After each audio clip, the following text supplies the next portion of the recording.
Шушы арада автомобиль йөртүчеләр көне билгеләп үтелде. Бу шәхси һәм җәмәгать транспорты белән идарә итүчеләр бәйрәме. Автобус, трамвай, троллейбус шоферларыннан тышана транспорт чараларын төзекләндерүчеләр, шушы тармак инженерлары, слесарь һәм конструкторлары да билгеләп үтә. Татарстанда бу өлкәдә 75 меңнән артык кеше хезмәт куя, шуларның 10 меңгә якыны җәмәгать транспортында эшли. Илдар Сафиуллин толырак.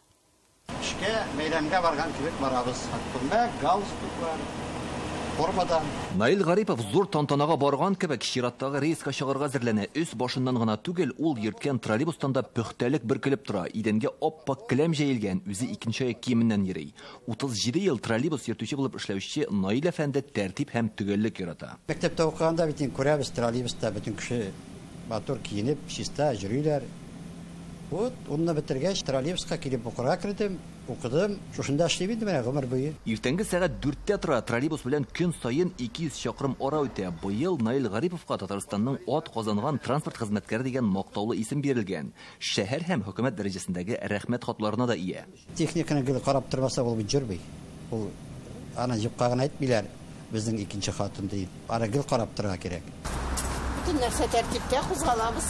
Җәмәгать транспортын гүзәл затлар да бик оста йөртә. Миләүшә Салихова 10 елга якын трамвай белән идарә итә. Башта ул шәфкать туташы булган. Һөнәрен алыштырырга уйлап йөргәндә трамвай йөртүчеләр кирәк дигән игъланга күзе төшкән. Махсус белем үзләштереп, яңа юлдан кузгала.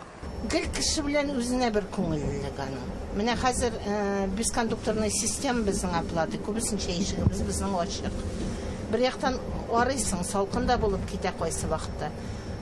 Но зато напрямую связь пассажирлар белән рәхмәтләр әйтәләр, үзләренең зарларын сөйләп китәләр, яхшы ягын мактап китәләр. Миләүшә ханым шәһәрдәге трамвай йөртүчеләр конкурсында беренче урынны яулаган, Россия дәрәҗәсендәге бәйгедә дә катнашкан.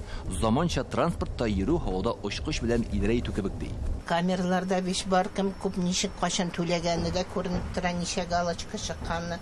Бөтен монда показательләр безнең нинди напряжение, нинди состояние аккумуляторной батареи. Александр Борисов 40 елдан артык рульдә, 18 елын автобус йөртә ул. Бу һөнәрне әтисе үрнәгендә сайлаган. Иң мөһиме уяу һәм игътибарлы булырга кирәк ди. Огромная ответственность. Бу бик җаваплы эш, пассажирларның төрлесе була. Олы яшьтәге кешеләр күп йөри, сабырлык та кирәк. Шулай да эшемне яратам. Татарстанда 10 меңгә якын җәмәгать транспортын йөртүче бар. Алар иртән иң иртә торучылар, кичен соң ятучылар. Бу елның 9 аенда республиканың транспорт оешмалары 291 миллионнан артык пассажир ташыган. Һөнәри бәйрәмнәре уңаеннан Татарстанның транспорт һәм юл хуҗалыгы министры Фәрит Хәнифов тәбрикләү сүзләрен җиткерде. Аларның үзләренә дә, гаиләләренә дә исәнлек, иминлек телим.